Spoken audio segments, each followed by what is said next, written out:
नमस्कार प्यारे विद्यार्थियों, कैसे हैं आप लोग? आशा करते हैं बहुत अच्छे होंगे। तो पिछले क्लास में हम लोग पढ़ चुके हैं अ, ये उपनिवेशवाद का चैप्टर शुरू कर चुके थे। आपको याद होगा कि उपनिवेशवाद का अर्थ क्या होता है? हम लोग पढ़े थे उपनिवेशवाद का अर्थ क्या होता है? उसके बाद हम लोग पढ़े थे उपनिवेश भारत में क्यों स्थापित किया गया या क्यों बनाया गया उपनिवेश, और हम लोग अगला टॉपिक पढ़े थे उपनिवेश का भारत पर क्या प्रभाव पड़ा, है ना? तो ये बात हम लोग पिछले क्लास में पढ़ चुके हैं। आज से जो हम लोग को शुरू करना है, उसी कड़ी में अगला जो है अंग्रेजों की आर्थिक नीति के बारे में। किसके बारे में? अंग्रेजों की आर्थिक नीति, उसको समझिए, ठीक है। आर्थिक नीति का तात्पर्य क्या होता है ना?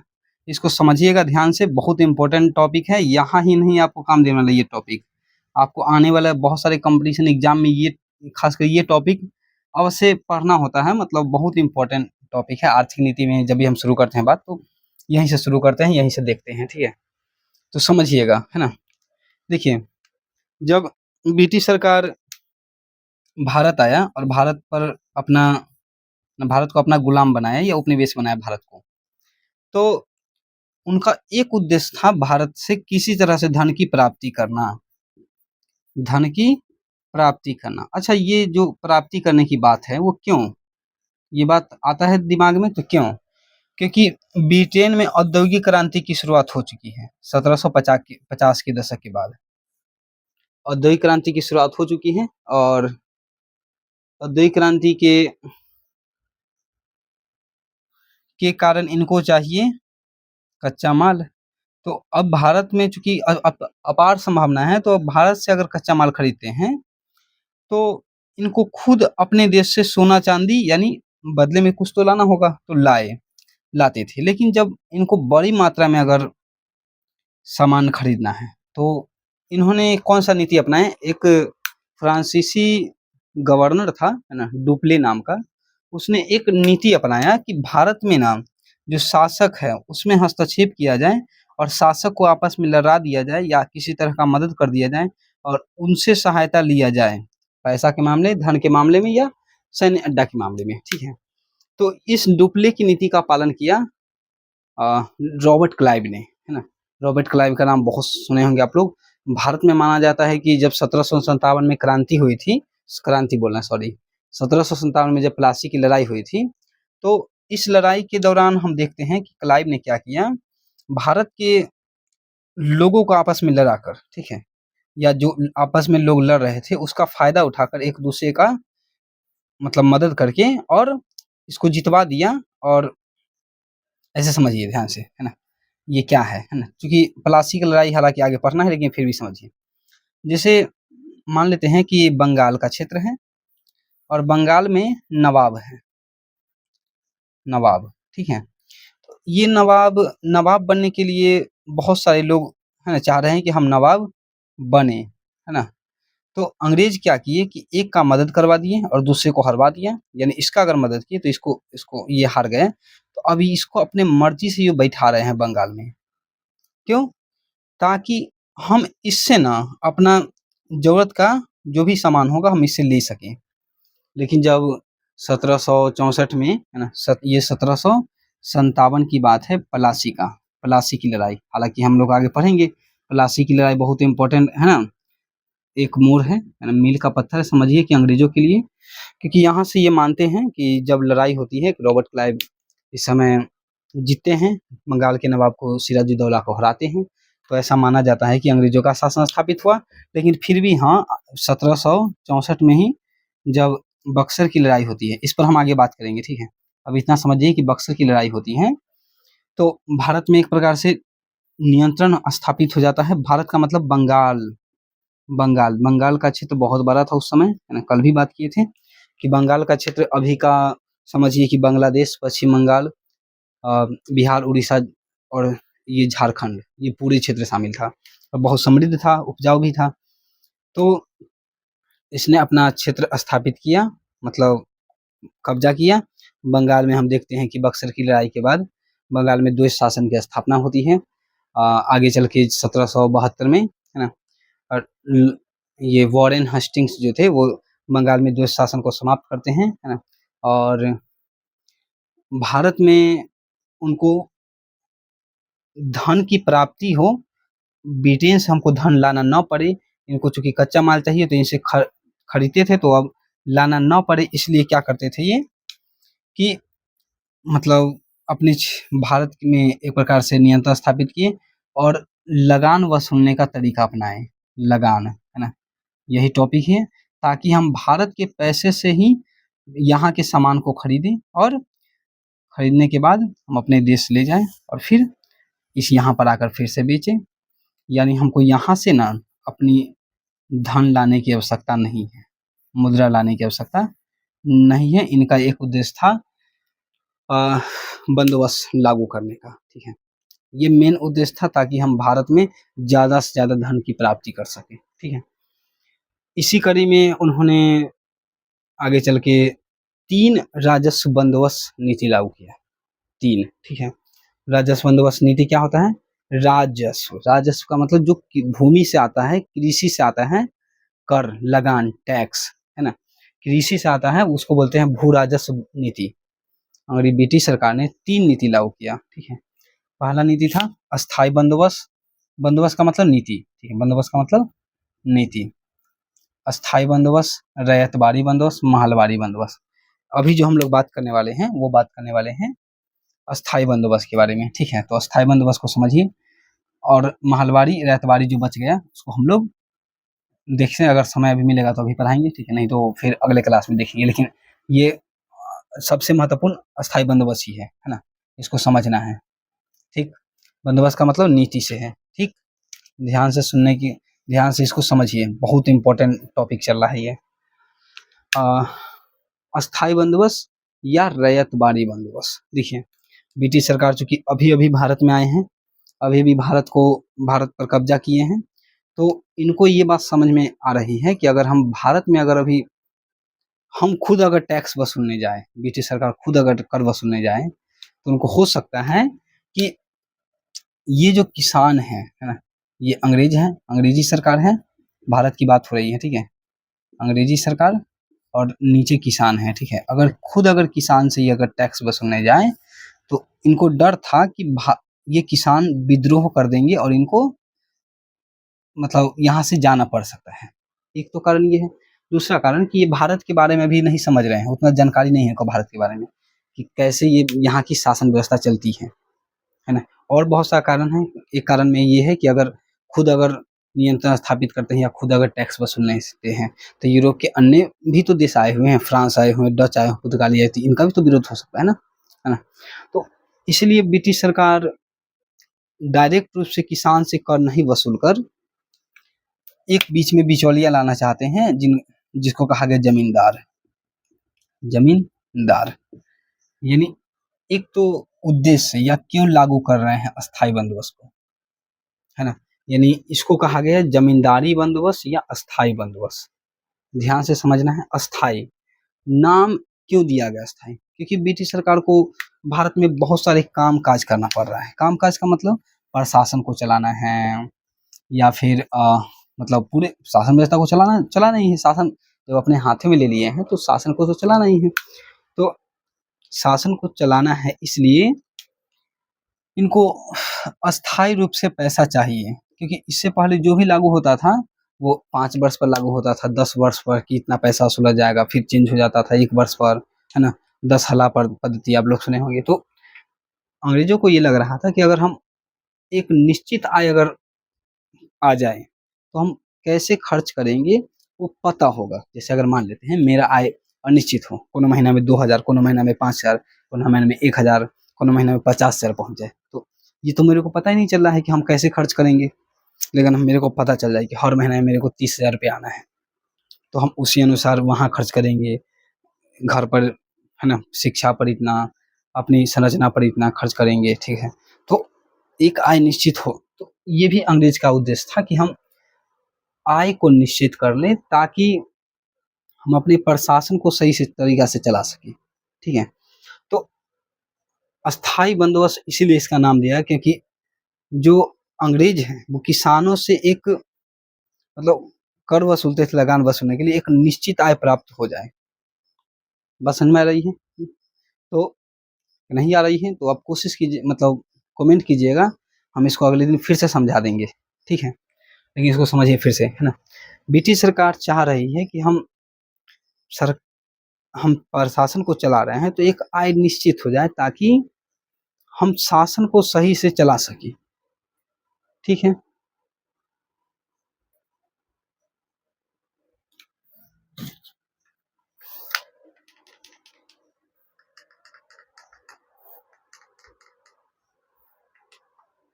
चलिए समझिए। इसलिए उन्होंने 1793 ईस्वी में, कब? 1793 में, मतलब एक, आप लोगों को पता होगा कि मतलब ब्रिटिश सरकार, अंग्रेज, मतलब जो अंग्रेजी सरकार है वो ब्रिटेन से एक गवर्नर जनरल के रूप में भारत आते थे जो शासन को पूरा चला सके, है ना? देखिए, तो ब्रिटिश सरकार, है ना? हाँ, हम लोग ये गवर्नर जनरल पर थे। तो ब्रिटेन से भारत में गवर्नर जनरल आते थे, ये शासन व्यवस्था को चलाते थे, है ना? तो 1793 की बात है। 1793 में लॉर्ड कॉर्नवालिस उस समय भारत के गवर्नर जनरल थे। कॉर्नवालिस, कौन-कौन? ये बहुत सारे गवर्नर जनरल आए हैं, उनका कार्यकाल 2 साल, 4 साल, 5 साल, 6 साल ऐसे होता था। तो आपको जो मेन है वो नाम आता जाएगा, याद रखना है। एक कॉर्नवालिस है, बहुत इंपॉर्टेंट है, उसको ध्यान में रखना है। कॉर्नवालिस ने भारत में क्या करते हैं कि इस अस्थाई बंदोबस्त को लागू करते हैं। अस्थाई नाम क्यों पड़ा? क्योंकि सरकार को एक निश्चित आय, है ना, देना है, तो किसानों से वसूलना है, इसलिए ये आय इसलिए कहा गया इसको अस्थाई। जमींदारी क्यों कहा गया? क्योंकि बीच में जमींदार ही ला गया ताकि जमींदार किसान से पैसा वसूलेंगे और सरकार के पास जमा करेंगे। बात समझ में आ रही है? यही इनका उद्देश्य है, मतलब अस्थाई बंदोबस्त लागू करने का अंग्रेजों का क्या उद्देश्य था, है ना? अंग्रेजों का इसके पीछे क्या उद्देश्य था? तो पहला उद्देश्य था सरकार की आय निश्चित हो जाए। सरकार की आय निश्चित हो जाएगा तो क्या होगा इससे कि सारे प्रशासन को चला सकेगा, मतलब कहाँ खर्च करना है वो पता रहेगा, ठीक है? दूसरा, एक बीच में एक वर्ग तैयार हो जाए। अगर खुद अगर पैसा वसूलने जाएंगे तो किसान विद्रोह कर देगा, तो हो सकता है इनको हटना पड़ जाए। लेकिन अगर जमींदार अगर जाएंगे पैसा सुनने और ये जमा करेंगे इनके पास, तो किसानों को ये नहीं लगेगा कि अंग्रेजी सरकार जो है वो क्या कर रही है, पैसा वसूल रही है या कर ले रही है, क्योंकि जमींदार जा रहे हैं गांव में पैसा सुनने, ना कि अंग्रेज सरकार आ रही है। बात समझ में आ रही है ना? हाँ, तो अंग्रेज ने एक ऐसा वर्ग तैयार करना चाहा, जब विद्रोह हो तो जमींदार का विद्रोह हो, ना कि सीधा अंग्रेज का विद्रोह हो। इसके पीछे ये एक उद्देश्य था, एक वर्ग तैयार करना। और मैंने एक बात बताया है कि अगर ये नए-नए हैं, इनको नहीं पता है भारत के प्रशासन के बारे में, तो ये इसलिए वो क्या कर रहे हैं कि एक ज़मींदारी बंदोबस्त लागू कर रहे हैं। तो इनके पीछे ये उद्देश्य था अस्थायी बंदोबस्त का, ठीक है? बात समझ में आ रही है ना? अ, अब ये बात आता है कि ये अस्थायी बंदोबस्त कहाँ-कहाँ लागू हुआ, कब लागू हुआ? समझिए ध्यान से। अब ध्यान से समझिएगा, अगर आपको भारत का मैप थोड़ा-सा भी अगर आइडिया हो, तो पता चल जाएगा कि ये कहाँ लागू हो रहा है, ठीक है? आप लोग समझदार आदमी हैं, है ना? समझ जाइएगा कि ये इंडिया का ही मैप है ना?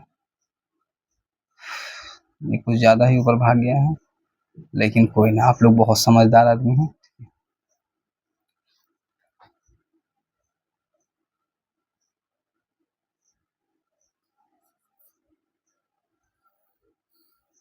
चलिए, आप लोग समझदार आदमी हैं, समझ जाइएगा। ये जो लागू हो रहा है वो इस वाले क्षेत्र में लागू हो रहा है। कौन-कौन क्षेत्र हैं? एक तो पूरा बंगाल, बिहार और उड़ीसा, 3 क्षेत्रों में लागू किया गया इसे, अस्थायी बंदोबस्त को, बंगाल, बिहार और उड़ीसा के क्षेत्रों में, ठीक है? कब लागू हुआ है ये? 1793 ईस्वी में, ठीक? कौन है गवर्नर जनरल यहाँ के? Lord Cornwallis, Lord Cornwallis. ठीक है, ऑब्जेक्टिव के दृष्टि से ये तीनों इंपॉर्टेंट है कि अस्थायी बंदोबस्त या जमींदारी बंदोबस्त कब लागू हुआ, तो 1793 ईस्वी में। उस समय भारत के गवर्नर जनरल कौन थे, तो लॉर्ड कॉर्नवालिस। और किस क्षेत्र में लागू किया गया, तो बंगाल, बिहार और उड़ीसा के क्षेत्रों में। समझ, यहाँ तक समझ में आई बात है ना। तो ये अस्थायी बंदोबस्त के पीछे उद्देश्य, यानी क्यों लागू किया गया, इनके पीछे उद्देश्य, कहाँ लागू हुआ, किसने लागू किया, कब लागू किया, ये जानकारी है। ठीक है, ऑब्जेक्टिव के लिए इंपॉर्टेंट है, थोड़ा सा ध्यान में रखिएगा। ऑब्जेक्टिव के समय हालांकि लिखाएंगे इसको, लेकिन हाँ पहले इसको समझिए। ठीक है, अगला है इसकी विशेषता, किसकी, अस्थायी बंदोबस्त की। यानी अस्थायी बंदोबस्त अगर लागू हो रहा है तो कुछ तो इसमें नियम होगा ना, वही नियम को ही विशेषता बोला जा रहा है। क्या क्या नियम था, इसको समझना है, ध्यान से सीखना है, फिर उसको एग्जाम में लिखना है। ठीक है, आइए समझिए। पहला है इसकी विशेषता में कि अच्छा इसको मिटाता हूँ।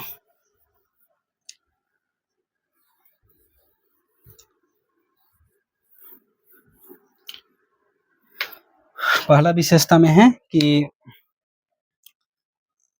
अस्थायी बंदोबस्त की विशेषता की बात हो रही है, तो पहला विशेषता है इसमें जमीन का मालिक जमींदार को बनाया गया।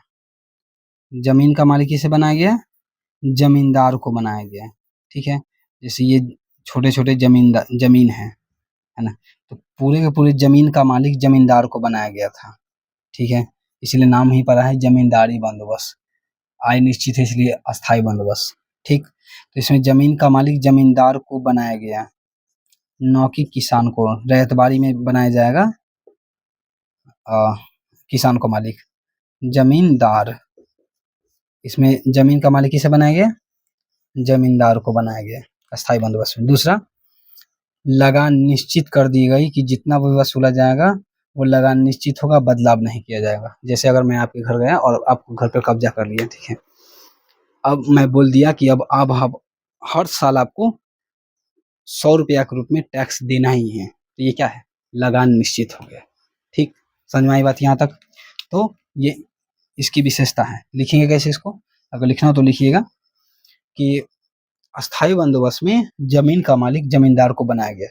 ठीक, दूसरा, अस्थायी बंदोबस्त या जमींदारी बंदोबस्त में सरकार ने लगान निश्चित कर दिया गया, अब इसमें कोई बदलाव नहीं हो सकता। तीसरा, सरकार ने कहा कि ब्रिटिश सरकार ने कहा कि जितना भी वसूला जाएगा, है ना, किसानों से जितना भी वसूला जाएगा, जमींदार वसूलेंगे, जमींदारी बंदोबस्त है तो, यानी जितना भी वसूला जाएगा उसका 10/11 हिस्सा सरकार को जमा करना है और 1/11 हिस्सा खुद जमींदार रखेंगे, है ना। यानी 11 हुआ, यानी जैसे समझिए, मान लेते हैं कि जमींदार गए किसानों के पास, ठीक है, 1793 के बाद की बात हो रही है। जमींदार गया किसानों के पास और 1100 रुपया उसने वसूला पूरा अपने जितने भी क्षेत्र है उसमें। अब वसूला 1100 रुपया, तो उसका 1000 रुपया ब्रिटिश सरकार को जमा करेगा और 1000 खुद जमींदार रखेगा। तो ये क्या है, इसकी विशेषता है। ठीक है, बात समझ में आई। अगला, सूर्यास्त कानून, मतलब इस अस्थायी बंदोबस्त का सबसे महत्वपूर्ण बात है सूर्यास्त कानून।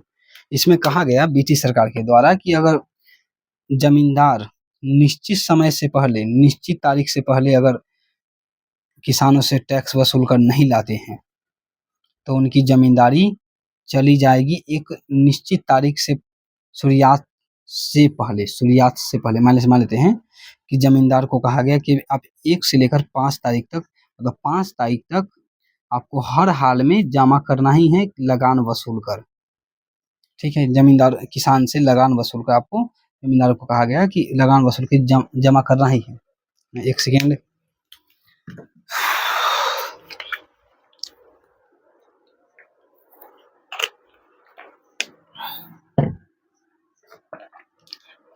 क्या कहा गया, आपको एक निश्चित तारीख से पहले किसान से लगान वसूल कर जमा करना ही है। अगर जमा नहीं करते हैं तो मतलब सूर्यास्त से पहले यानी सूर्य के ढलने के पहले अगर जमा नहीं करते हैं तो आपकी ज़मींदारी नीलाम कर दी जाएगी। दूसरे ज़मींदार को इसका है ना अधिकार दे दिया जाएगा कि हाँ अब आपको वसूलना है, यानी ज़मींदारी चली जाएगी। ठीक है, तो ये इसकी विशेषता है ज़मींदारी बंदोबस्त की या अस्थायी बंदोबस्त की। यहाँ तक समझ में आई। अब अगला है लाभ, है ना। अच्छा, जब भी लाभ की बात होगी तो लाभ जो किस संदर्भ में बात होगा, ब्रिटिश के संदर्भ में, ब्रिटिश के संदर्भ में। ठीक, तो ब्रिटिश के संदर्भ में लाभ की बात हो रही है तो क्या होगा लाभ, अभी खुद सोचिए। पहला तो लाभ यही होगा कि सरकार की आय निश्चित हो जाएगी, है ना। हालांकि ये हानि भी है। अगर मान लेते हैं मेरा आय सब दिन 30,000 ही रहे लेकिन महंगाई बढ़ती रहे, मेरा काम काज बढ़ते रहे, है ना, तो मेरे को तो हानि है इससे, है ना। तो लेकिन हाँ, तात्कालिक समय के लिए तो मेरा लाभ ही है ना। मेरा आय निश्चित हो गया, इसका मतलब क्या, मैं अपना सारा काम काज कर सकता हूँ, सुचारू रूप से सही ढंग से चला सकता हूँ। तो ये क्या है, सरकार की आय निश्चित हो गई। अब उनको कहाँ कितना खर्च करना है वो पता चल गया, है ना, पता मतलब वो कर सकते हैं। अगला, उनको परेशानी नहीं उठानी पड़ी। अगर जब भी किसान विद्रोह होता तो खुद हम लोग आगे पढ़ेंगे भी, अगर किसान विद्रोह होता है तो आधुनिक भारतीय इतिहास में तो जमींदार का विरोध होता है, न कि ब्रिटिश सरकार का। ये ब्रिटिश सरकार के लिए तो फायदे की बात है ना। अगला कि जमींदारों को इससे बहुत ज्यादा लाभ हुआ, है ना। सरकार ने ये तो कहा कि आपको कितना जमा करना है, 10/11 हिस्सा जमा करना है ब्रिटिश सरकार, लेकिन कितना वसूलना है ये तो नहीं कहा ना, है ना। तो जमींदार क्या करते थे, ज्यादा से ज्यादा पैसा वसूलते थे ताकि ज्यादा से ज्यादा मेरे को फायदे हो। अब इसकी हानि की, दोष की बात करें, अब ये दोष की बात होगी, वो किसके संदर्भ में होगी बात, अब ये दोष के संदर्भ में होगी, किसानों के संदर्भ में। किसको हानि होगा, किसानों को, यानी हानि। अस्थायी बंदोबस्त का दोष, ब्रिटिश के संदर्भ में लाभ, ब्रिटिश के संदर्भ में लाभ। ठीक है, तो समझिए, पहला तो हानि यही होगा कि अच्छा, जमींदार क्या हो जाएंगे, यहाँ पर लिखा गया है, या मतलब लिखा क्या गया समझिए, जमींदार आलसी हो जाएंगे। क्यों, क्योंकि इसमें ये, क्योंकि अगर पैसा वसूलना ही है, उन पर कोई दबाव ही नहीं है, तो क्या करेंगे, ज्यादा से ज्यादा पैसा वसूलेंगे, है ना। तो ये इनको आलसी बना जाएगा। अगर ये जमींदार शहर में जाकर शिफ्ट हो गए और दूसरे को बोले कि तुम पैसा वसूल कर इसको दे देना, मेरे को कुछ भेज देना, इससे क्या हो गए, जमींदार खुद आलसी हो गए। ठीक है, अगला, कोई भूमि सुधार नहीं किया गया। क्यों नहीं किया, क्योंकि दबाव भी नहीं है ऊपर से, है ना। तो कोई भूमि सुधार नहीं किया, ज्यादा से ज्यादा पैसा वसूला गया और इससे किसानों की दशा बहुत ज्यादा खराब हुई। साहूकार से ऋण लिए, हम लोग प्रभाव में देखे भी थे कि साहूकार से लिए, ऋण के चंगुल में फंस गए और फिर अपना जमीन खो बैठे। ठीक है, जब भी विद्रोह होता, मतलब विद्रोह क्या, विद्रोह देखने को ही मिला। किसान विद्रोह बहुत इंपॉर्टेंट है ना बात है, क्योंकि किसान विद्रोह जब भी हुआ था जमींदार है ना का विरोध हुआ उस दौरान, है ना। तो ये सब दोष है। और लेकिन हाँ, इसमें ये जो पॉइंट है, ये लॉन्ग क्वेश्चन बनता है आपके एग्जाम में, है ना, कि लॉन्ग क्वेश्चन मतलब कि अस्थायी बंदोबस्त की विशेषता को लिखें। ये सब शॉर्ट क्वेश्चन, कि अस्थायी बंदोबस्त क्यों लागू किया गया, है ना। 2 नंबर में एक सवाल ये बनता है कि अस्थायी बंदोबस्त को कब लागू किया और कहाँ लागू किया गया। अगर 2 ऑब्जेक्टिव मिलके बना देगा तो आप इन दोनों को लिखिएगा। ठीक है, या किसने लागू किया, तो ये बात, लाभ पूछेगा तो ब्रिटिश सरकार को क्या लाभ हुआ, तो ये बात लिखिएगा। हानि, किसानों को क्या हानि उठाना पड़ा, तो ये बात लिखिएगा। इसका नोट्स के बारे में हम बताए थे कि टेलीग्राम, आज मैं लिंक उसमें डाल दूंगा, आप ज्वाइन हो जाइएगा। वहाँ आपको 2-3 दिन से नोट्स मिलने लगेगा, तब तक क्लास कीजिए। ठीक है, तब तक किताब वगैरह पढ़ते रहिए। बताइएगा क्लास कैसा लगा, क्या सुधार करना है ना, क्योंकि एक क्लास लेने के लिए बहुत सारे, है ना, हमको इसमें सेटअप भी करना पड़ रहा है ना, समय बहुत ज़्यादा उसमें जा रहा है। हम साढ़े 9 बजे से लगे हुए हैं, साढ़े 10 बज गया था, ठीक है। तो अभी रात हो रहा है ना, रात है ये, दिन नहीं है। तो एक क्लास लेने के लिए, आधा घंटा क्लास लेने के लिए 1 घंटा सेटअप करना पड़ा। हालाँकि वो हो गया है, अब नहीं दिक्कत होगा। लेकिन हाँ, बताइएगा कैसा क्लास लगा ना, ये स्थायी बंदोबस्त या ज़मींदारी बस समझ में आया कि नहीं आया? नहीं आया होगा, कहाँ पर दिक्कत होगा ज़रूर बताइएगा कमेंट बॉक्स में, कि कहाँ पर समझ में नहीं आ रही है बात, और क्या सुधार करने की आवश्यकता है। जैसे एक बच्चे मैसेज भी किए हैं कि सर थोड़ा लाइट का इश्यू है, तो आपको थोड़ा-सा यहाँ पर नहीं दिख रहा होगा, लेकिन अ, मतलब जो कल का पहला पार्ट था उसमें यहाँ पर थोड़ा नहीं दिख रहा होगा, लेकिन आज मैं कोशिश किया हूँ कि थोड़ा-सा लाइट दिखे, मतलब लाइट यहाँ पर ना चमके बोर्ड, ठीक है। और धीरे-धीरे सुधार होगा, बताइएगा कहाँ पर दिक्कत होगा। अ, और क्या ये बात समझ में आई कि नहीं आई, और क्या सुधार करने की आवश्यकता है ना? ज़रूर बताइएगा कमेंट बॉक्स में, कैसा लगा क्लास वो भी बताइएगा, है ना? तब तक के लिए, देखने के लिए वीडियो बहुत धन्यवाद। चैनल को तब तक आप सब्सक्राइब करके रख लीजिए। जो भी आपके दोस्त संगत में हैं, उनको भेज दीजिएगा क्लास, अगर अच्छा लगा हो तो, ठीक है? ऐसा नहीं कि हम प्रमोशन कर रहे हैं, मतलब फ़ायदा सबको होना चाहिए ना। तो बता दीजिएगा कैसा क्लास है। तब तक के लिए धन्यवाद।